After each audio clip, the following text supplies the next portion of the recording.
So is this the same kind of power from the blood with people bathing in this stuff that is exemplified in spirit cooking, where people are lying and bathing in blood in these events? Bom, a palavra de Deus fala-nos que a gente não deve comer a carne com sangue. Da parte mística, eu sei que o sangue é muito poderoso.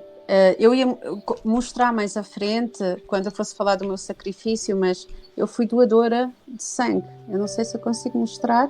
Os meus mentores espirituais, na altura que eu ia levar a doar o sangue, era de 3 em 3 meses. Porque aquele sangue que eu estava a doar, o meu corpo ia passar 3 meses até restabelecer. E os meus mentores espirituais, esta informação que eu vou dizer, ela é uma revelação grave, não é? Porque eu não tenho como provar, eu só tenho a informação que me era dada pelos meus mentores.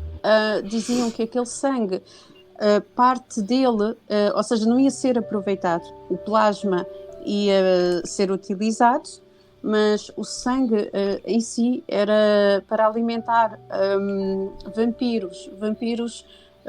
No espiritismo, vampiros, existem vampiros não com os dentes, mas pessoas que se alimentam do sangue para rejuvenescer, para manter a sua aparência de juventude, há pessoas que se alimentam do sangue. E eu sabia que na cidade de Sintra, que é uma cidade também muito mística, perto de Lisboa, existiam bares, pelo menos na minha adolescência, bares satânicos, que serviam sangue. Agora, se é sangue de animal, se era sangue, não sei, mas que serviam sangue. Então os satanistas iam lá para, em vez de beber um shot, bebiam sangue, ou em vez de beber outra bebida qualquer, bebiam sangue. We can't prove these things, but she was told this, and we know that there are many nefarious things happening, and but that doesn't mean we shouldn't give blood. People need blood. Sure, exactly. We are not responsible for what the dark side... For what they do. Yes. We are not responsible for what they do. We are just responsible for what we do to save another lives. Amen. Ok. Tenho certeza que Deus... nós não estamos aqui sós. A gente não está aqui a dar testemunho de nós próprios, mas de onde é revelar o poder, a dimensão das trevas e o poder de Deus, não só na minha vida, mas eu creio que na vida de todas as pessoas. Porque hoje o misticismo ele está muito camuflado, até mesmo dentro da igreja. Ele já começa a invadir. Então, é importante as pessoas conseguirem compreender a dimensão da obra maligna. Então eu vou continuar da parte que eu comecei a ler o livro de São Cipriano, de frente para trás, de trás para a frente, todas as formas, e não aconteceu nada no imediato. E como não aconteceu nada no imediato, aquela minha crença inicial de que era só um mito urbano e eu só estava a ler um livro agressivo, porque falava muito da importância do sacrifício de sangue para se ter poder espiritual e da virgindade, ele falava sobre isso. Então eu achava que, ok, eu só li um livro mau demais, não é mau, mas intenso demais, e foi só isto. Entretanto, na altura, com 12 anos, eu não tinha carta de condução, aliás, eu não tenho, continuo a não ter, mas 12 anos eu não tinha, e eu já estava apaixonada, era aquele primeiro amor, e era correspondido, mas ainda não acontecia nada entre nós. Nós tínhamos uma forma de namorar, eu acho que tinha a ver também um pouco com a nossa geração, não é? De ir ao cinema, também não havia a tecnologia que tem hoje, e então nós estávamos a ir ao cinema e a caminho do cinema, isto já tinha passado uns dias que eu já estava a ler o livro, não é? Depois acabei por deixar para o canto, porque ali de uma ponta à outra, de trás para a frente, de frente para trás, não aconteceu nada, arrumei o livro.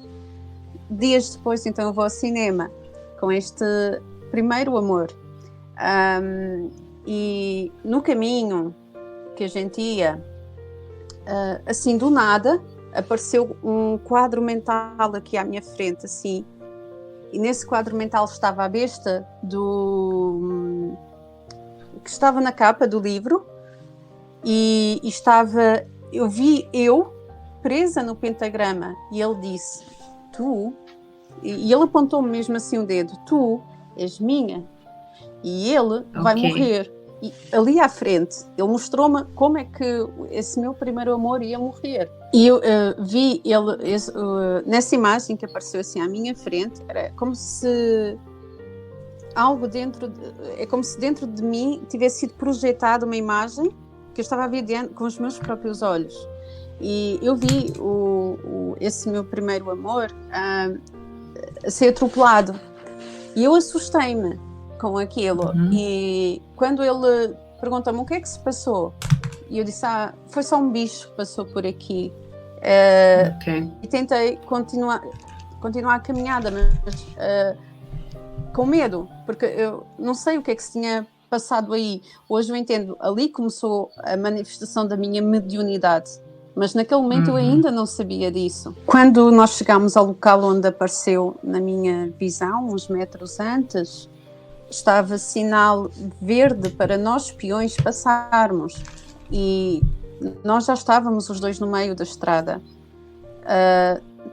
Não, ele ia à frente, eu ia um pouco mais atrás, e ele já estava no meio da estrada quando um carro passa o sinal vermelho. Ele estava parado, mas assim que o rapaz chegou ao meio da estrada, ele avança em alta velocidade para o rapaz, e eu lembro só de pôr as mãos assim, e quando eu tirei as mãos dos olhos, os pertences dele estavam todos espalhados no meio da estrada, mas ele estava à berma da estrada, e o curioso, eu vou tentar fazer sinal com as mãos, o carro ia assim, nesta direção, ele estava aqui, o carro bateu, e ele devia ser projetado para a frente, mas ele foi projetado para trás, 5 metros, ele estava no passeio 5 metros para trás, e só tinha um arranhão aqui, tinha algumas lesões, eu não sei como ele sobreviveu, mas ele disse que sentiu uma mão puxar ele. Ora, não fui eu. Então, eu entendo que a mão de Deus esteve ali naquele momento. Depois nós já não fomos ao cinema, não havia clima para ir ao cinema, e ele não estava bem. Nessa altura eu já vivia com a minha mãe, e a minha mãe ajudou a cuidar dele, tratou os ferimentos dele. E depois disso, eu não sei se alguma vez eu disse isso, mas todos os feitiços que eu fazia antes deste acontecimento, aqueles feitiços da revista, fáceis de fazer, nunca deram em nada. Depois desta contacto, desta visão com um diabo, com aquela besta, não é? Todos os feitiços que eu fiz tinham resultados. Depois disso, eu comecei a ver em todo o tempo e em toda a parte, como é que eu posso dizer? Eu vou chamar todos de espíritos, mas não são todos iguais, porque mais tarde, quando eu me consagrei, quando eu fiz os rituais de sangue no meu corpo, quando eu me consagrei, eu comecei a ter contacto com anjos de luz, e eles eram muito belos. E mais tarde ainda, quando eu fui para o espiritismo, eu também via no centro espírita os anjos, eles chamam espíritos amigos, que também eram de luz. E havia diferenças entre eles, mas em toda a parte, assim, com qualquer pessoa, em todo o tempo, havia vários tipos de espíritos. Há lugares que é impossível, que estão assim, muito carregados de espíritos. É impossível entrar lá sem fazer oração. Cemitérios, prisões, hospitais, shoppings. Orar em todo o tempo, porque aí é como se fosse o covil. Deus me perdoe o termo que eu estou a dizer, mas é como se fosse a cova do leão, sabe? Então, os shoppings, primeiro os donos dos shoppings, normalmente eles têm contacto, para eles terem sucesso. Aquele sucesso não vem do trabalho esforçado, ele vem de pactos, que aquelas obras elas são consagradas a seres espirituais, e normalmente as pessoas que trabalham em shoppings são escravos, eles são mal remunerados, ou seja, eles também é uma forma de sacrifício, e quem vai ao shopping ele não está conectado. Normalmente as pessoas que vão aos shoppings, no momento que estão no shopping, não estão conectados com Deus. Eles estão conectados nos seus desejos, em coisas materiais. E não é que ter riqueza é mau, só que naquele momento a pessoa vai e ela não está, muitas vezes não faz oração antes de ir, não tem um pensamento elevado a Deus. E então por isso que concentra ali muita inveja, muita ganância, muita dor, muito sofrimento, e é propositado, porque essa energia chama-se egrégora, e essa egrégora ela é enviada como oferta para essas entidades. Muitos feiticeiros não vão para um hospital, nem fazem caridade nas prisões, e também quando vão a um shopping eles têm que ir cheios de amuletos. Existe um cristal que se chama selenite. Esse cristal tem um poder de purificar a pessoa que o carrega e a energia.